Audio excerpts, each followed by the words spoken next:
Hi ಎಲ್ರಿಗೂ ನಮಸ್ಕಾರ. Share market in Kannada ಚಾನಲ್ಗೆ ನಿಮಗೆ ಸ್ವಾಗತ. ಫೆಬ್ರವರಿ 7ರ ಮಾರ್ಕೆಟ್ ಅಪ್ಡೇಟ್ ನಾನು ನೋಡೋದಾದ್ರೆ ಮಾರ್ಕೆಟಲ್ಲಿ ಇವತ್ತು ಕೂಡ ನಮಗೆ ಕರೆಕ್ಷನ್ ನೋಡೋದಕ್ಕೆ ಸಿಗ್ತಿದೆ. ದೊಡ್ಡ ಕರೆಕ್ಷನ್ ಅಂತಾನೆ ಹೇಳ್ಬೋದಾಗುತ್ತೆ. ಸೆನ್ಸೆಕ್ಸ್ನಲ್ಲಿ 1000ಕ್ಕೂ ಹೆಚ್ಚು ಪಾಯಿಂಟ್ಗಳ ಕರೆಕ್ಷನ್ ನೋಡೋದಕ್ಕೆ ಸಿಗ್ತಿದೆ. 57,621ರಲ್ಲಿ ಸೆನ್ಸೆಕ್ಸ್ ಕ್ಲೋಸಿಂಗ್ ಅನ್ನ ಕೊಟ್ಟಿದೆ. ಹಾಗೆ ನಿಫ್ಟಿಯಲ್ಲಿ 300 ಪಾಯಿಂಟ್ಗಳಷ್ಟು ಡೌನ್ ಸೈಡ್ ಕಾಣಿಸ್ತಿದೆ. ನಿಫ್ಟಿ ನಮಗೆ 17,213ರಲ್ಲಿ ಕ್ಲೋಸಿಂಗ್ ಅನ್ನ ಕೊಟ್ಟಿದೆ. ಹಾಗೆಯೇ ನಾವು ಬ್ಯಾಂಕ್ ನಿಫ್ಟಿಯನ್ನು ಕೂಡ ಗಮನಿಸಿದಾಗ ಬ್ಯಾಂಕ್ ನಿಫ್ಟಿಯಲ್ಲೂ ಕೂಡ 794 ಪಾಯಿಂಟ್ಗಳ ಡೌನ್ ಸೈಡ್ ಕಾಣಿಸ್ತಾ ಇದೆ. ಇಲ್ಲಿ ಮಾರ್ಕೆಟ್ನ ಫಾಲ್ಗೆ ಏನು ಮೇಜರ್ ರೀಸನ್ ಅಂತ ನಾವು ಗಮನಿಸೋದಾದ್ರೆ ಕ್ರೂಡ್ ಆಯಿಲ್ ಪ್ರೈಸಸ್ ಏನಿದೆ ತುಂಬಾನೇ ಜಾಸ್ತಿ ಆಗ್ತಾ ಇದೆ. ಒಂದು ಬ್ಯಾರಲ್ಗೆ ಈಗ $94 ಆಗಿದೆ. ಇಂಡಿಯಾಗೆ 85% ಆಯಿಲ್ ಏನಿದೆ ಬೇರೆ ದೇಶಗಳಿಂದ ಇಂಪೋರ್ಟ್ ಆಗುತ್ತೆ. ಆ ಕಾರಣದಿಂದ ಆಯಿಲ್ ಪ್ರೈಸಸ್ ಜಾಸ್ತಿ ಆಗ್ತಾ ಹೋದಾಗ ಇಂಡಿಯನ್ ಮಾರ್ಕೆಟ್ ಮೇಲೆ ಅದು ಎಫೆಕ್ಟ್ ಆಗುತ್ತೆ. ಇಂಡಿಯನ್ ಎಕಾನಮಿ ಮೇಲೆ ಅದರ ಎಫೆಕ್ಟ್ ನಮಗೆ ನೋಡೋದಕ್ಕೆ ಸಿಗುತ್ತೆ. ಅಲ್ಲಿ ನಮಗೆ ಸ್ವಲ್ಪ ಪ್ಯಾನಿಕ್ ನೋಡೋದಕ್ಕೆ ಸಿಗ್ತಾ ಇದೆ. ಅಷ್ಟೇ ಅಲ್ಲದೆ ರಿಸರ್ವ್ ಬ್ಯಾಂಕ್ ಆಫ್ ಇಂಡಿಯಾದ ಮಾನಿಟರಿ ಪಾಲಿಸಿ ಮೀಟಿಂಗ್ ಏನಿದೆ ಅದು ಇವತ್ತು ಸ್ಟಾರ್ಟ್ ಆಗಬೇಕಿತ್ತು. ಆದರೆ ಮಹಾರಾಷ್ಟ್ರದಲ್ಲಿ ಇವತ್ತು ಗೌರ್ಮೆಂಟ್ ಹಾಲಿಡೇ ಡಿಕ್ಲೇರ್ ಮಾಡಿದ್ರು. ಲತಾ ಮಂಗೇಶ್ಕರ್ ಅವರಿಗೆ ಒಂದು ಶ್ರದ್ಧಾಂಜಲಿ ಅರ್ಪಿಸೋ ಕಾರಣವಾಗಿ ಇವತ್ತು ಮಹಾರಾಷ್ಟ್ರದಲ್ಲಿ ಗೌರ್ಮೆಂಟ್ ಹಾಲಿಡೇ ಇತ್ತು. ಆ ಕಾರಣದಿಂದ ಈ ಮಾನಿಟರಿ ಪಾಲಿಸಿ ಮೀಟಿಂಗ್ ಏನಿದೆ ಇದನ್ನ ಫೆಬ್ರವರಿ 8 ನಾಳೆಗೆ ಪೋಸ್ಟ್ಪೋನ್ ಮಾಡಿದರೆ ಇದು 3 ದಿನಗಳ ಕಾಲ ಮೀಟಿಂಗ್ ಇರುತ್ತೆ ನಮಗೆ. 7, 8, 9 ಇರಬೇಕಿತ್ತು. ಈಗ ಅದು 8, 9, 10 ಆಗುತ್ತೆ. 10ನೇ ತಾರೀಕು ನಮಗೆ ಗೊತ್ತಾಗುತ್ತೆ ಇಂಟ್ರೆಸ್ಟ್ ರೇಟ್ ಹೈಕ್ ಆಗುತ್ತಾ ಅಂತ. ಫೆಡ್ ಅಂದರೆ ಅಮೆರಿಕದ ಸೆಂಟ್ರಲ್ ಬ್ಯಾಂಕ್ ಯಾರಿದ್ದಾರೆ ಅವರು ಇಂಟ್ರೆಸ್ಟ್ ರೇಟನ್ನು ಹೈಕ್ ಮಾಡಿರಲಿಲ್ಲ. ಏನು ಇಂಟ್ರೆಸ್ಟ್ ರೇಟ್ ಇತ್ತು ಅದನ್ನೇ ಮೇಂಟೈನ್ ಮಾಡಿದ್ರು. RBIನ ಕಡೆಯಿಂದ ಕೂಡ ನಮಗೆ ಸೇಮ್ ಅದೇ ರೀತಿಯ ಒಂದು ಸ್ಟೇಟಸ್ ಕ್ಯೂ ನೋಡೋದಕ್ಕೆ ಸಿಗ್ಬೋದು. ಈ ಫೈನಾನ್ಷಿಯಲ್ ಇಯರ್ ಅಂದರೆ ಮಾರ್ಚ್ವರೆಗೂ ಸೇಮ್ ಇಂಟ್ರೆಸ್ಟ್ ರೇಟನ್ನು ಮೇಂಟೈನ್ ಮಾಡಿ ಏಪ್ರಿಲ್ನಿಂದ ನಮಗೆ ಇಂಟ್ರೆಸ್ಟ್ ರೇಟ್ ಹೈಕ್ ಆಗೋದು ಕಾಣಿಸ್ಬೋದು. ಬಜೆಟ್ ಇದ್ದಿದ್ದ ಕಾರಣ ಕಳೆದ ವಾರ ಒಳ್ಳೆ ಒಂದು ಮಾರ್ಕೆಟ್ನಲ್ಲಿ ಮೊಮೆಂಟಮ್ ಕಾಣಿಸಿತ್ತು. ಬಟ್ ಆ ಮೊಮೆಂಟಮ್ ಈಗ ಸ್ಟಾಪ್ ಆಗ್ತಿರೋದು ಕಾಣಿಸ್ತಿದೆ. ಓವರ್ ಆಲ್ ಗ್ಲೋಬಲ್ ಎಕಾನಮಿ ಗಮನಿಸಿದಾಗ ಗ್ಲೋಬಲ್ ಮಾರ್ಕೆಟ್ಸ್ ಕೂಡ ಡೌನ್ ಆಗಿರೋದು ಕಾಣಿಸ್ತಾ ಇದೆ. ಆ ಪ್ರೆಷರ್ ಕೂಡ ಇಂಡಿಯನ್ ಮಾರ್ಕೆಟ್ಸ್ ಮೇಲೆ ನೋಡೋದಕ್ಕೆ ಸಿಗ್ತಾ ಇದೆ. US ಫ್ಯೂಚರ್ಸ್ ಏನು ಟ್ರೇಡ್ ಆಗುತ್ತೆ ಮಾರ್ನಿಂಗ್ ಸೆಷನಲ್ಲಿ ಅಂದರೆ ಇಂಡಿಯಾದ ಮಾರ್ನಿಂಗ್ ಸೆಷನ್ನಲ್ಲಿ ಅದು ಕೂಡ ನೆಗೆಟಿವ್ ಇತ್ತು. ಹಾಗೆಯೇ ಏಷ್ಯನ್ ಮಾರ್ಕೆಟ್ಸ್ ಕೂಡ ನೆಗೆಟಿವ್ ಆಗಿ ಓಪನ್ ಆಗಿದ್ವು. ಹಾಗೆಯೇ FIIs ಕಂಟಿನ್ಯೂಸ್ ಸೆಲ್ಲಿಂಗ್ ಅನ್ನು ಮಾಡ್ತಿದ್ದಾರೆ. ಫೆಬ್ರವರಿಯಲ್ಲಿ ಆಲ್ರೆಡಿ 7,000 ಕೋಟಿ ಅಮೌಂಟ್ನ ಶೇರ್ಗಳನ್ನು ಇವರು ಸೆಲ್ ಮಾಡಿದ್ದಾರೆ. ಬಜೆಟ್ ವೀಕ್ನಲ್ಲಿ ಸ್ವಲ್ಪ ಬೈಯಿಂಗ್ ಅನ್ನು ಮಾಡ್ತಿದ್ರು. ಬಟ್ ಈಗ ಕಂಟಿನ್ಯೂಸ್ ಸೆಲ್ಲಿಂಗ್ ಅನ್ನು ಮಾಡ್ತಿದ್ದಾರೆ. ಸೆನ್ಸೆಕ್ಸ್ನಲ್ಲಿ 1000 ಪಾಯಿಂಟ್ಗಳಷ್ಟು ಡೌನ್ ಸೈಡ್ ಇದ್ರೂ ಕೂಡ 450 ಸ್ಟಾಕ್ಗಳು ಇವತ್ತು ಅಪ್ಪರ್ ಸರ್ಕ್ಯೂಟ್ ಲಿಮಿಟ್ ಏನಿದೆ ಅದನ್ನು ಟಚ್ ಮಾಡಿತ್ತು. ಕೇವಲ 308 ಸ್ಟಾಕ್ಗಳು ಇಲ್ಲಿ ನಮಗೆ ಲೋವರ್ ಸರ್ಕ್ಯೂಟ್ ಟಚ್ ಆಗಿರೋದು ಕಾಣಿಸ್ತಿತ್ತು. ಮಾರ್ಕೆಟ್ನಲ್ಲಿ ಡೌನ್ ಸೈಡ್ ಇದ್ರೂ ಕೂಡ ಅಪ್ಪರ್ ಸರ್ಕ್ಯೂಟ್ ಸ್ಟಾಕ್ಗಳ ಸಂಖ್ಯೆ ನಮಗೆ ಜಾಸ್ತಿ ನೋಡೋದಕ್ಕೆ ಸಿಗ್ತಾ ಇದೆ. ಹಾಗೆ ಸೆನ್ಸೆಕ್ಸ್ನ 30 ಶೇರ್ಗಳನ್ನು ಗಮನಿಸಿದಾಗ ಮಾರ್ಕೆಟ್ ಡೌನ್ ಇತ್ತು. ಆಲ್ಮೋಸ್ಟ್ 25 ಶೇರ್ಗಳು ಇಲ್ಲಿ ನಮಗೆ ನೆಗೆಟಿವ್ ಅಲ್ಲಿ ಕ್ಲೋಸಿಂಗ್ ಆಗ್ತಿರೋದು ಕಾಣಿಸ್ತಿದೆ. ಕೇವಲ 5 ಶೇರ್ಗಳು ಮಾತ್ರ ಪಾಸಿಟಿವ್ ಅಲ್ಲಿ ಕ್ಲೋಸಿಂಗ್ ಅನ್ನ ಕೊಟ್ಟಿದೆ. ಅದರಲ್ಲಿ ಮೇಜರ್ ಆಗಿ ನಾವು ಗಮನಿಸಿದಾಗ ಟಾಟಾ ಸ್ಟೀಲ್ ಮತ್ತೆ ಸ್ಟೇಟ್ ಬ್ಯಾಂಕ್ ಆಫ್ ಇಂಡಿಯಾ ಕಾಣಿಸುತ್ತೆ. ಒಳ್ಳೆ ಒಂದು Q3 ರಿಸಲ್ಟ್ ಬಂದಿದ್ದ ಕಾರಣ ಎರಡು ಶೇರ್ಗಳಲ್ಲಿ ಒಳ್ಳೆ ಒಂದು ಮೊಮೆಂಟಮ್ ಸಸ್ಟೈನ್ ಆಗಿದೆ. ಹಾಗೆ ಟಾಪ್ ಲೂಸರ್ಸ್ ತುಂಬಾನೇ ಶೇರ್ಗಳು ಇದಾವೆ. ಮೇಜರ್ ಆಗಿ ನಾವು ಗಮನಿಸಿದಾಗ ಬಜಾಜ್ ಫಿನಾನ್ಸ್, HDFC ಬ್ಯಾಂಕ್ ಹಾಗೆ L&T ಕಾಣಿಸ್ತಿದೆ. ಹಾಗೆ IPOಗಳ ವಿಚಾರಕ್ಕೆ ಬಂದಾಗ ಅದಾನಿ ವಿಲ್ಮಾರ್ನ ಗ್ರೇ ಮಾರ್ಕೆಟ್ ಪ್ರೀಮಿಯಂ ₹23 ಹತ್ರ ಕಾಣಿಸ್ತಿದೆ. ಈಗಲೂ ಕೂಡ ₹1,500 ಒಂದು ಲಿಸ್ಟಿಂಗ್ ಗೇನ್ಸ್ ಅನ್ನ ಎಕ್ಸ್ಪೆಕ್ಟ್ ಮಾಡಬಹುದಾಗುತ್ತೆ.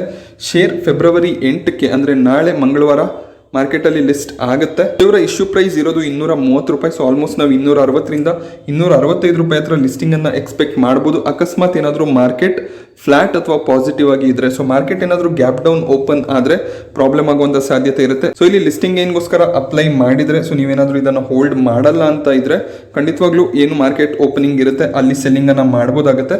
ಸ್ವಲ್ಪ ರಿಸ್ಕ್ ತಗೋತೀನಿ ಅಂದ್ರೆ ಒಂದು ಸ್ಟಾಪ್ ಲಾಸ್ ಅನ್ನ ಮೇಂಟೈನ್ ಮಾಡಿ ಹೋಲ್ಡ್ ಮಾಡ್ಕೋಬಹುದಾಗುತ್ತೆ. ಸ್ಟಾಪ್ ಲಾಸ್ ಲೆವೆಲ್ಸ್ ಏನಿರುತ್ತೆ ಅದನ್ನ ನಾನು ಟೆಲಿಗ್ರಾಮ್ ಅಲ್ಲಿ ನಿಮಗೆ ತಿಳಿಸ್ತೀನಿ. ಹಾಗೆ ಲಾಂಗ್ ಟರ್ಮ್ ಗೆ ಹೋಲ್ಡ್ ಮಾಡ್ಕೋತೀನಿ ಅನ್ನೋರು ಖಂಡಿತವಾಗ್ಲೂ ಹೋಲ್ಡ್ ಮಾಡ್ಕೋಬಹುದು.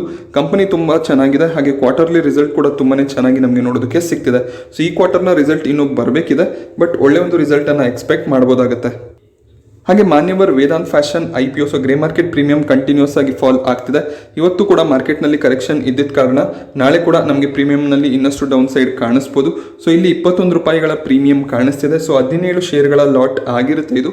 ₹350 ಲಿಸ್ಟಿಂಗ್ ಏನನ್ನ ಎಕ್ಸ್ಪೆಕ್ಟ್ ಮಾಡಬಹುದು. ಬಟ್ ಇಲ್ಲಿ ನಾವು ಸಬ್ಸ್ಕ್ರಿಪ್ಷನ್ ಅನ್ನ ಗಮನಿಸಿದಾಗ QIB ಕೇವಲ 0.1 ಟೈಮ್ ಸಬ್ಸ್ಕ್ರೈಬ್ ಆಗಿದ್ದಾರೆ. NIA ಕೂಡ ಅಷ್ಟೇ ಆಲ್ಮೋಸ್ಟ್ 0.1 ಟೈಮ್ ಸಬ್ಸ್ಕ್ರೈಬ್ ಆಗಿರೋದು ಕಾಣಿಸ್ತಿದೆ. ರಿಟೇಲ್ ಕೂಡ ಇಲ್ಲಿ ಸಬ್ಸ್ಕ್ರಿಪ್ಷನ್ ಅನ್ನ ಮಾಡ್ಕೋತಿಲ್ಲ. ಕೇವಲ 0.3 ಟೈಮ್ ನಷ್ಟು ಸಬ್ಸ್ಕ್ರಿಪ್ಷನ್ ಆಗಿದೆ. 2 ದಿನದ ಸಬ್ಸ್ಕ್ರಿಪ್ಷನ್ ಇಲ್ಲಿ ಕಂಪ್ಲೀಟ್ ಆಗಿದೆ. ಬಟ್ ಟೋಟಲ್ ಆಗಿ ಇಶ್ಯೂ ನಮಗೆ ಕೇವಲ 0.2 ಟೈಮ್ ಸಬ್ಸ್ಕ್ರೈಬ್ ಆಗಿರೋದು ಕಾಣಿಸ್ತಿದೆ. ನಾವು ಬೇರೆ IPOಗಳಲ್ಲಿ ನೋಡಿದಾಗ retail investors at least 1-2 time subscribe ಮಾಡ್ಕೋತಿದ್ರು.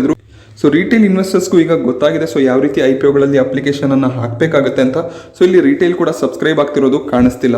ಸೊ ನಾಳೆ ನೋಡಬೇಕಾಗುತ್ತೆ QIB ಮತ್ತು NIA ಯಾವ ರೀತಿಯ ಸಬ್ಸ್ಕ್ರಿಪ್ಷನ್ ಅನ್ನ ಮಾಡ್ತಾರೆ ಅಂತ. ಈ ರೀತಿಯ ಮಾರ್ಕೆಟ್ ಕಂಡೀಷನ್ ಇರುವ ಕಾರಣದಿಂದ ಸೊ ನಾವು ಈ IPOನ ಅವಾಯ್ಡ್ ಮಾಡೋದು ತುಂಬಾನೇ ಒಳ್ಳೇದಾಗುತ್ತೆ. ಸೊ ಇದರಲ್ಲಿ ಇನ್ವೆಸ್ಟ್ ಮಾಡಲೇಬೇಕು ಅಂತಿದ್ರೆ ಶೇರ್ಗಳು ಲಿಸ್ಟ್ ಆದ್ಮೇಲೆ ಖಂಡಿತವಾಗ್ಲೂ ಇನ್ವೆಸ್ಟ್ಮೆಂಟ್ ಅನ್ನ ಮಾಡಬಹುದಾಗುತ್ತೆ. ಬಟ್ IPOಗೆ ಅಪ್ಲೈ ಮಾಡೋದನ್ನ ಅವಾಯ್ಡ್ ಮಾಡಬಹುದು.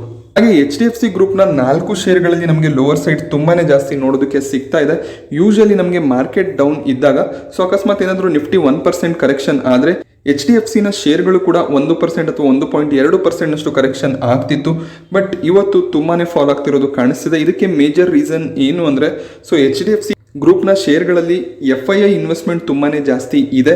ಸೊ ಇಲ್ಲಿ FIIs ಕಂಟಿನ್ಯೂಸ್ ಸೆಲ್ಲಿಂಗ್ ಅನ್ನ ಮಾಡ್ತಿದ್ದಾರೆ. ಸೊ ಅವರು ಒಳ್ಳೊಳ್ಳೆ ಬ್ಲೂ ಚಿಪ್ ಸ್ಟಾಕ್ಗಳಲ್ಲೂ ಕೂಡ ಪ್ರಾಫಿಟ್ ಬುಕಿಂಗ್ ಅನ್ನ ಮಾಡ್ಕೋತಿದ್ದಾರೆ. ಸೊ ಆ ಕಾರಣದಿಂದ ಒಳ್ಳೊಳ್ಳೆ ಸ್ಟಾಕ್ಗಳಲ್ಲೂ ಕೂಡ ನಮಗೆ ತುಂಬಾನೇ ಕರೆಕ್ಷನ್ ನೋಡೋದಕ್ಕೆ ಸಿಗ್ತಿದೆ. ಹಾಗೆ HDFC ಲೈಫ್ ಒಳ್ಳೆ ಒಂದು Q3 ರಿಸಲ್ಟ್ ಅನ್ನು ಕೂಡ ಡಿಕ್ಲೇರ್ ಮಾಡಿದ್ರು. ಬಟ್ ಸ್ಟಿಲ್ ಇಲ್ಲಿ ನಮಗೆ 52 ವೀಕ್ ಲೋ ನೋಡೋದಕ್ಕೆ ಸಿಗ್ತಿದೆ. ಸೊ ಆಲ್ಮೋಸ್ಟ್ 600 ರೂಪಾಯಿ ಹತ್ರ ಈಗ ಶೇರ್ ಟ್ರೇಡ್ ಆಗ್ತಾ ಇದೆ. ಹಾಗೆ FDC ಇಂಟರ್ನ್ಯಾಷನಲ್ನಲ್ಲಿ ಒಳ್ಳೆ ಒಂದು ಮೊಮೆಂಟಮ್ ನಮಗೆ ನೋಡೋದಕ್ಕೆ ಸಿಗ್ತಾ ಇದೆ. ಶೇರ್ಗಳು ಆಲ್ಮೋಸ್ಟ್ 8% ಅಪ್ಸೈಡಲ್ಲಿ ಟ್ರೇಡ್ ಆಗ್ತಿತ್ತು. ಸೊ ಮಾರ್ಕೆಟ್ ಡೌನ್ ಇದ್ದಿದ್ದ ಕಾರಣ ಸೊ 4.5% ಅಪ್ಸೈಡಲ್ಲಿ ಕ್ಲೋಸಿಂಗ್ ಅನ್ನು ಕೊಟ್ಟಿದೆ. ಸೊ ಇಲ್ಲಿ ಮೇಜರ್ ರೀಸನ್ ಏನು ಅಂದರೆ ಸೊ ಇಲ್ಲಿ ಕಂಪನಿ ಫೆಬ್ರವರಿ 9ಕ್ಕೆ ಒಂದು ಮೀಟಿಂಗ್ ಅನ್ನು ನಡೆಸ್ತಿದ್ದಾರೆ. ಸೊ ಬೈಬ್ಯಾಕ್ನ ಬಗ್ಗೆ ಇಲ್ಲಿ ಡಿಸ್ಕಷನ್ ಆಗುವಂತ ಸಾಧ್ಯತೆ ಇದೆ. FDC ಇಂಟರ್ನ್ಯಾಷನಲ್ ಒಂದು ಫಾರ್ಮಾಸ್ಯೂಟಿಕಲ್ ಕಂಪನಿ ಆಗಿರುತ್ತೆ. ಇವರ ಗೋವಾದ ಫೆಸಿಲಿಟಿ ಏನಿದೆ ಅದಕ್ಕೆ ಒಂದು ಸರ್ಟಿಫಿಕೇಶನ್ ಕೂಡ ಸಿಕ್ಕಿದೆ. ಅಂದರೆ ಗುಡ್ ಮ್ಯಾನುಫ್ಯಾಕ್ಚರಿಂಗ್ ಪ್ರಾಕ್ಟೀಸ್ ಅನ್ನುವಂಥ ಸರ್ಟಿಫಿಕೇಶನ್ ಇವರಿಗೆ ಸಿಕ್ಕಿದೆ. ಸೊ ಅಷ್ಟೇ ಅಲ್ಲದೆ ಈಗ ಬೈಬ್ಯಾಕ್ ಕೂಡ ಇರೋ ಕಾರಣ ಶೇರ್ನಲ್ಲಿ ಒಳ್ಳೆ ಒಂದು ಮೊಮೆಂಟಮ್ ನಮಗೆ ನೋಡೋದಕ್ಕೆ ಸಿಗ್ತಾ ಇದೆ. ಸೊ ಯಾವಾಗಲೂ ಅಷ್ಟೇ ಈ ರೀತಿಯ ಕಾರ್ಪೊರೇಟ್ ಆಕ್ಷನ್ಸ್ ಏನಿರುತ್ತೆ ಸೊ ಬೈಬ್ಯಾಕ್ ಆಗಿರ್ಬೋದು, ಡಿವಿಡೆಂಡ್ ಬೋನಸ್, ಸೊ ಕೇವಲ ಅದಕ್ಕೋಸ್ಕರ ನಾವು ಶೇರಲ್ಲಿ ಇನ್ವೆಸ್ಟ್ಮೆಂಟ್ ಅನ್ನ ಮಾಡಬಾರ್ದಾಗುತ್ತೆ. ಕಂಪನಿಯ ಫಂಡಮೆಂಟಲ್ಸ್ ಯಾವ ರೀತಿ ಇದೆ ಅದನ್ನ ನೋಡ್ಕೊಂಡು ಇನ್ವೆಸ್ಟ್ಮೆಂಟ್ ನ ಮಾಡಬೇಕಾಗುತ್ತೆ. ಹಾಗೆ ಇಂಡಿಗೋ ಶೇರ್ ಪ್ರೈಸ್ ಅಲ್ಲಿ ಒಳ್ಳೆ ಒಂದು ಮೊಮೆಂಟಮ್ ನಮಗೆ ನೋಡೋದಕ್ಕೆ ಸಿಗ್ತಾ ಇದೆ. ಸೊ ಆಲ್ಮೋಸ್ಟ್ 10% ಅಪ್ಸೈಡ್ ಅಲ್ಲಿ ಶೇರ್ ಇವತ್ತು ಕ್ಲೋಸಿಂಗ್ ಅನ್ನ ಕೊಟ್ಟಿದೆ. ಒಳ್ಳೆ ಒಂದು Q3 ರಿಸಲ್ಟ್ ನಮಗೆ ಇಂಡಿಗೋ ಕಡೆಯಿಂದ ನೋಡೋದಕ್ಕೆ ಸಿಕ್ಕಿತ್ತು. ಸೊ ಕಳೆದ 7 ಕ್ವಾರ್ಟರ್ಗಳಿಂದ ಕಂಪನಿಯಲ್ಲಿ ಲಾಸ್ ಇತ್ತು. ಬಟ್ ಈ ಕ್ವಾರ್ಟರ್ನಲ್ಲಿ ಅವರು 130 ಕೋಟಿಗಳಷ್ಟು ಪ್ರಾಫಿಟ್ ಅನ್ನ ಡಿಕ್ಲೇರ್ ಮಾಡಿದ್ದಾರೆ. ಸೊ ಆ ಒಂದು ಕಾರಣದಿಂದ ನಮಗೆ ಪ್ರೈಸ್ ನಲ್ಲಿ ಒಳ್ಳೆ ಒಂದು ಮೊಮೆಂಟಮ್ ಕಾಣಿಸ್ತಿದೆ. ಸೊ ಟ್ರಾವೆಲ್ ನ ಮೇಲೆ ತುಂಬಾನೇ ರೆಸ್ಟ್ರಿಕ್ಷನ್ಸ್ ಇತ್ತು. ಆ ಕಾರಣದಿಂದ ಕಂಪನಿ ಕಂಟಿನ್ಯೂಸ್ ಲಾಸ್ ಅನ್ನ ಇಲ್ಲಿ ಡಿಕ್ಲೇರ್ ಮಾಡ್ತಾ ಇದ್ರು. ಬಟ್ ಈ ಕ್ವಾರ್ಟರ್ ನಲ್ಲಿ ಒಳ್ಳೆ ಒಂದು ಪ್ರಾಫಿಟ್ ನೋಡೋದಕ್ಕೆ ಸಿಕ್ಕಿದೆ. ಹಾಗೆ ಮುಂದಿನ ಕ್ವಾರ್ಟರ್ಗಳಲ್ಲೂ ಕೂಡ ಈ ಒಂದು ಪರ್ಫಾರ್ಮೆನ್ಸ್ ಏನಿದೆ ಅದು ಕಂಟಿನ್ಯೂ ಆಗೋದು ನಮಗೆ ಕಾಣಿಸುತ್ತೆ ಅನ್ನುವಂಥ ಪ್ರಿಡಿಕ್ಷನ್ ಬ್ರೋಕರೇಜ್ ಕಡೆಯಿಂದ ಬರ್ತಿದೆ. ಟಾಟಾ ಸ್ಟೀಲ್ನ Q3 ರಿಸಲ್ಟ್ ನಮಗೆ ವೀಕೆಂಡ್ ಅಲ್ಲಿ ನೋಡೋದಕ್ಕೆ ಸಿಕ್ಕಿತ್ತು. ಒಳ್ಳೆ ಒಂದು ರಿಸಲ್ಟ್ ಅನ್ನ ಕಂಪನಿ ಡಿಕ್ಲೇರ್ ಮಾಡಿದ್ರು. ಕ್ವಾರ್ಟರ್ ನಮಗೆ ಸ್ವಲ್ಪ ಫಾಲ್ ಕಾಣಿಸಿತ್ತು. ಬಟ್ ಸ್ಟಿಲ್ ಇಲ್ಲಿ ಬ್ರೋಕರೇಜ್ಗಳು ಒಳ್ಳೆ ಒಂದು ಟಾರ್ಗೆಟ್ ಅನ್ನ ಕೊಡ್ತಿದ್ದಾರೆ. CLSA 1820 ಟಾರ್ಗೆಟ್ ಅನ್ನ ಕೊಡ್ತಿದ್ದಾರೆ. ಹಾಗೆ JP ಮಾರ್ಗನ್ ಇಲ್ಲಿ 1850 ಟಾರ್ಗೆಟ್ ಅನ್ನ ಕೊಡ್ತಾ ಇದ್ದಾರೆ. ಹಾಗೆ ಇನ್ವೆಸ್ಟೆಕ್ ಕೂಡ 2000 ಟಾರ್ಗೆಟ್ ಅನ್ನ ಇಲ್ಲಿ ಕೊಡ್ತಿದ್ದಾರೆ. ಸೊ ಶೇರ್ ಪ್ರೈಸ್ ಅನ್ನು ನೀವು ಗಮನಿಸಬಹುದು 1200 ಹತ್ರ ಟ್ರೇಡ್ ಆಗ್ತಿದೆ. 1500 ಐಯನ್ನು ಟಚ್ ಮಾಡಿ ಸೊ ಅಲ್ಲಿಂದ ಕಂಟಿನ್ಯೂಸ್ ಫಾಲ್ ಆಗಿತ್ತು. ನಮಗೆ ತುಂಬಾನೇ ಬ್ರೋಕರೇಜ್ಗಳು ಸ್ಟೀಲ್ ಕಂಪನಿಗಳನ್ನ ಡೌನ್ ಗ್ರೇಡ್ ಮಾಡಿದ್ರು. ಸೊ ಸ್ಟೀಲ್ ಪ್ರೊಡಕ್ಷನ್ ಅಷ್ಟು ನಮಗೆ ವರ್ತಿ ಅಂತ ಅನ್ನಿಸ್ತಿಲ್ಲ ಅಂತ. ಬಟ್ ಈಗ ಈ ಒಂದು ರಿಸಲ್ಟ್ ಅನ್ನ ಗಮನಿಸಿ ಬ್ರೋಕರೇಜ್ಗಳು ಟಾರ್ಗೆಟ್ ಅನ್ನ ಇನ್ಕ್ರೀಸ್ ಮಾಡ್ತಾ ಇದ್ದಾರೆ. ಸೊ ಯಾರ್ಯಾರು 1400 1500 ಲೆವೆಲ್ ಅಲ್ಲಿ ಬೈಯಿಂಗ್ ಅನ್ನ ಮಾಡಿದಿರಾ ಖಂಡಿತವಾಗ್ಲೂ ಶೇರ್ಗಳನ್ನ ಹೋಲ್ಡ್ ಮಾಡಬಹುದಾಗುತ್ತೆ. ಸೊ ಇಲ್ಲಿ ನಮಗೆ ಟಾಟಾ ಸ್ಟೀಲ್ ಅಲ್ಲಿ ಯಾವುದೇ ಒಂದು ಟಾರ್ಗೆಟ್ ಡೌನ್ ಗ್ರೇಡ್ ಯಾವುದೇ ಒಂದು ಬ್ರೋಕರ್ನ ಕಡೆಯಿಂದ ನೋಡೋದಕ್ಕೆ ಸಿಗ್ತಾ ಇಲ್ಲ. ಹಾಗೆ SBI ಕೂಡ ಒಳ್ಳೆ ಒಂದು ರಿಸಲ್ಟ್ ಅನ್ನು ಡಿಕ್ಲೇರ್ ಮಾಡಿದ್ರು. 66% ಪ್ರಾಫಿಟ್ ನಲ್ಲಿ ಗ್ರೋತ್ ನಮಗೆ ನೋಡೋದಕ್ಕೆ ಸಿಕ್ಕಿತ್ತು. ಸೊ ಇಲ್ಲಿ ಟಾರ್ಗೆಟ್ ಪ್ರೈಸ್ಗಳನ್ನು ನಾವು ಗಮನಿಸಿದಾಗ ಶೇರ್ ಖಾನ್ ಇಲ್ಲಿ 650 ಟಾರ್ಗೆಟ್ ಅನ್ನ ಕೊಟ್ಟಿದ್ದಾರೆ. LKP ಬ್ರೋಕರೇಜ್ ಅವರು ಇಲ್ಲಿ 657 ಒಂದು ಟಾರ್ಗೆಟ್ ಅನ್ನ ಕೊಡ್ತಾ ಇದ್ದಾರೆ. ಅಷ್ಟೇ ಅಲ್ಲದೆ ಮೋತಿಲಾಲ್ ಓಸ್ವಾರ್ ಇಲ್ಲಿ 725 ಟಾರ್ಗೆಟ್ ಅನ್ನ ಕೊಡ್ತಿದ್ದಾರೆ. ಕ್ರೆಡಿಟ್ ಸ್ಯೂಸ್ 640 ಟಾರ್ಗೆಟ್, ಹಾಗೆ JP ಮಾರ್ಗನ್ 650 ಟಾರ್ಗೆಟ್ ನಮಗೆ ನೋಡೋದಕ್ಕೆ ಸಿಗ್ತಾ ಇದೆ. ಅಷ್ಟೇ ಅಲ್ಲದೆ ಇಲ್ಲಿ ಕೋಟಕ್ ಸೆಕ್ಯೂರಿಟೀಸ್ ಕೂಡ ಅಷ್ಟೇ 700 ಒಂದು ಟಾರ್ಗೆಟ್ ಅನ್ನ ಸೆಟ್ ಮಾಡಿದ್ದಾರೆ. ಜೆಫ್ರೀಸ್ 650 ಟಾರ್ಗೆಟ್ ಅನ್ನ ಸೆಟ್ ಮಾಡಿದ್ದಾರೆ. SBI ಅಲ್ಲಿ ಕೂಡ ನಮಗೆ ಒಳ್ಳೆ ಟಾರ್ಗೆಟ್ಗಳು ನೋಡೋದಕ್ಕೆ ಸಿಗ್ತಿದೆ. ಇಲ್ಲೂ ಕೂಡ ಯಾವುದೇ ಒಂದು ಟಾರ್ಗೆಟ್ ಡೌನ್ ಗ್ರೇಡ್ ಆಗಿರೋದು ಕಾಣಿಸ್ತಿಲ್ಲ. ಸೊ ಈಗ SBI ನಮಗೆ 533 ಹತ್ರ ಟ್ರೇಡ್ ಆಗ್ತಿದೆ. ಸೊ ಟಾರ್ಗೆಟ್ ನಾವು ಗಮನಿಸಿದಾಗ ಆಲ್ಮೋಸ್ಟ್ ಇಲ್ಲಿ ನಮಗೆ 25ರಿಂದ 40% ಅಪ್ಸೈಡ್ SBI ಅಲ್ಲಿ ಬರ್ಬೋದು ಅನ್ನುವಂಥ ಪ್ರೆಡಿಕ್ಷನ್ ಬ್ರೋಕರೇಜ್ ಕಡೆಯಿಂದ ಬರ್ತಿದೆ. ಹಾಗೆ ಪೇಟಿಎಂನ Q3 ರಿಸಲ್ಟ್ ಕೂಡ ನಮಗೆ ವೀಕೆಂಡ್ ಅಲ್ಲಿ ನೋಡೋದಕ್ಕೆ ಸಿಕ್ಕಿತ್ತು. ಕಂಪನಿ ಲಾಸ್ ಅನ್ನ ಡಿಕ್ಲೇರ್ ಮಾಡಿದ್ರು. ಸೊ ಹೋದ ಕ್ವಾರ್ಟರ್ಗಿಂತ ಹೆಚ್ಚಿನ ಲಾಸ್ ನಮಗೆ ನೋಡೋದಕ್ಕೆ ಸಿಕ್ಕಿತ್ತು. ಬಟ್ ಇಲ್ಲಿ ಶೇರ್ ಪ್ರೈಸ್ ನಾವು ಗಮನಿಸಿದಾಗ ಸ್ವಲ್ಪ ಪಾಸಿಟಿವ್ನೆಸ್ ಇತ್ತು ಮಾರ್ನಿಂಗ್ ಸೆಷನ್ನಲ್ಲಿ. ಆಮೇಲೆ ಮಾರ್ಕೆಟ್ ಡೌನ್ ಆಗ್ತಾ ಶೇರಲ್ಲಿ ಸ್ವಲ್ಪ ಪ್ರಾಫಿಟ್ ಬುಕಿಂಗ್ ಬರೋದಕ್ಕೆ ಸ್ಟಾರ್ಟ್ ಆಯಿತು. ಸೊ ಇಲ್ಲಿ ಬ್ರೋಕರೇಜ್ಗಳ ಟಾರ್ಗೆಟ್ ನಾವು ಗಮನಿಸಿದಾಗ ಇಲ್ಲಿ ಗೋಲ್ಡ್ಮನ್ ಸ್ಯಾಶಸ್ 1460 ಒಂದು ಟಾರ್ಗೆಟ್ ಅನ್ನ ಕೊಡ್ತಾ ಇದ್ದಾರೆ. ಬಟ್ ಭಾರತದಲ್ಲಿ ಡಿಜಿಟಲ್ ಪೇಮೆಂಟ್ ಸೆಗ್ಮೆಂಟ್ ಅಲ್ಲಿ ಪೇಟಿಎಂ ಒಳ್ಳೆ ಒಂದು ಗ್ರೋತ್ ಅನ್ನ ಮುಂದಿನ ಕ್ವಾರ್ಟರ್ಗಳಲ್ಲಿ ತೋರಿಸುತ್ತೆ. ಸೊ ಆ ಕಾರಣದಿಂದ ನಾವು 1460 ಟಾರ್ಗೆಟ್ ಅನ್ನ ಕೊಡ್ತಿದೀವಿ ಅಂತ ಗೋಲ್ಡ್ಮನ್ ಸ್ಯಾಶಸ್ ಹೇಳಿದ್ದಾರೆ. ಹಾಗೆ LIC IPO ನಮಗೆ ಮಾರ್ಚ್ ಅಲ್ಲಿ ನೋಡೋದಕ್ಕೆ ಸಿಗುತ್ತೆ. ಅದರ ಡ್ರಾಫ್ಟ್ ಪೇಪರ್ಸ್ ಏನಿದೆ ಅದನ್ನು ಇಲ್ಲಿ ಗೌರ್ಮೆಂಟ್ ಫೆಬ್ರವರಿ 10ಕ್ಕೆ ಸೆಬಿಗೆ ಸಬ್ಮಿಟ್ ಮಾಡುವಂಥ ಸಾಧ್ಯತೆಗಳು ಇರುತ್ತೆ. ಸೊ ಇಲ್ಲಿ ಪಾಲಿಸಿ ಹೋಲ್ಡರ್ಗೆ 10%ನಷ್ಟು ಇವರು ಆಫರ್ ಮಾಡ್ತೀವಿ ಅಂತ ಹೇಳಿದ್ದಾರೆ. ಆ 10% ಏನು ಆಫರ್ ಮಾಡ್ತಿದ್ದಾರೆ, ಸೊ ಪಾಲಿಸಿ ಹೋಲ್ಡರ್ಸ್ಗೆ ಇಲ್ಲಿ 5%ನಷ್ಟು ಪ್ರೈಸ್ನಲ್ಲಿ ಡಿಸ್ಕೌಂಟ್ ಸಿಗುವಂಥ ಸಾಧ್ಯತೆ ಇರುತ್ತೆ. ಸೊ ಈಗೇನಾದರೂ ಗೌರ್ಮೆಂಟ್ ಇಲ್ಲಿ ₹1000 ಪ್ರೈಸನ್ನು ಸೆಟ್ ಮಾಡಿದ್ರೆ, ಸೊ ₹50 ಡಿಸ್ಕೌಂಟ್ ಯಾರ್ಯಾರು ಪಾಲಿಸಿ ಹೋಲ್ಡರ್ಸ್ ಇರ್ತಾರೆ ಅವರಿಗೆ ಸಿಗುತ್ತೆ. ಸೊ ನಾನು ಜಸ್ಟ್ ಒಂದು ಎಕ್ಸಾಂಪಲ್ಗೆ ಹೇಳ್ತಿದ್ದೀನಿ. ಪ್ರೈಸ್ ಎಷ್ಟಿರುತ್ತೆ ಅದು ನಮಗೆ ಡ್ರಾಫ್ಟ್ ಪೇಪರ್ ಸಬ್ಮಿಟ್ ಮಾಡಿದ್ಮೇಲೆ ಅವರ ಇಶ್ಯೂ ಸೈಜ್ ಏನಿರುತ್ತೆ ಅದ್ರ ಬೇಸಿಸ್ ಮೇಲೆ ಪ್ರೈಸ್ ಒಂದು ಅಡ್ಜಸ್ಟ್ಮೆಂಟ್ ನಮಗೆ ಆಗೋದು ಕಾಣಿಸುತ್ತೆ. ಸೊ ಅದ್ರ ಬೇಸಿಸ್ ಮೇಲೆ ನಮಗೆ ಗೊತ್ತಾಗುತ್ತೆ ಪ್ರೈಸ್ ಎಷ್ಟರ ಲೆವೆಲಲ್ಲಿ ಇರ್ಬೋದು ಅನ್ನುವಂಥ ಪ್ರೆಡಿಕ್ಷನ್ಸ್ ಬ್ರೋಕರೇಜ್ ಕಡೆಯಿಂದ ಖಂಡಿತವಾಗ್ಲೂ ಬರುತ್ತೆ. ಹಾಗೆ ಗೋಡ್ರೇಜ್ ಪ್ರಾಪರ್ಟೀಸಲ್ಲಿ ನಮಗೆ ಶುಕ್ರವಾರ 10%ನಷ್ಟು ಲೋವರ್ ಸರ್ಕ್ಯೂಟ್ ನೋಡೋದಕ್ಕೆ ಸಿಕ್ಕಿತ್ತು. ಸೊ ಅದಕ್ಕೆ ಕಾರಣ ಇವರು DB ರಿಯಾಲಿಟಿ ಜೊತೆ ಒಂದು ಪ್ರಾಜೆಕ್ಟನ್ನು ಮಾಡೋದಕ್ಕೆ ಒಪ್ಕೊಂಡಿದ್ರು. ಮಹಾರಾಷ್ಟ್ರದ ಸ್ಲಮ್ಗಳನ್ನು ರೀಡೆವಲಪ್ ಮಾಡುವಂಥ ಒಂದು ಪ್ರಾಜೆಕ್ಟ್ ಆಗಿತ್ತು. ಬಟ್ ಅಲ್ಲಿ ಅದು ಇನ್ವೆಸ್ಟರ್ಸ್ಗೆ ಇಷ್ಟ ಆಗಿರಲಿಲ್ಲ. ಸೊ ಒಂದು ಸೆಲ್ ಆಫ್ ಬಂದಿತ್ತು. ಸೊ ಅದನ್ನು ಇವರೀಗ ಕ್ಯಾನ್ಸಲ್ ಮಾಡಿದ್ದಾರೆ. ಅಂದರೆ ಈ ಪ್ರಾಜೆಕ್ಟನ್ನು ಅವರು ಮಾಡೋದಿಲ್ಲ ಅಂತ DB ರಿಯಾಲಿಟೀಸ್ನ ಜೊತೆ ಇದ್ದಂಥ ಡೀಲನ್ನು ಕ್ಯಾನ್ಸಲ್ ಮಾಡಿದ್ದಾರೆ.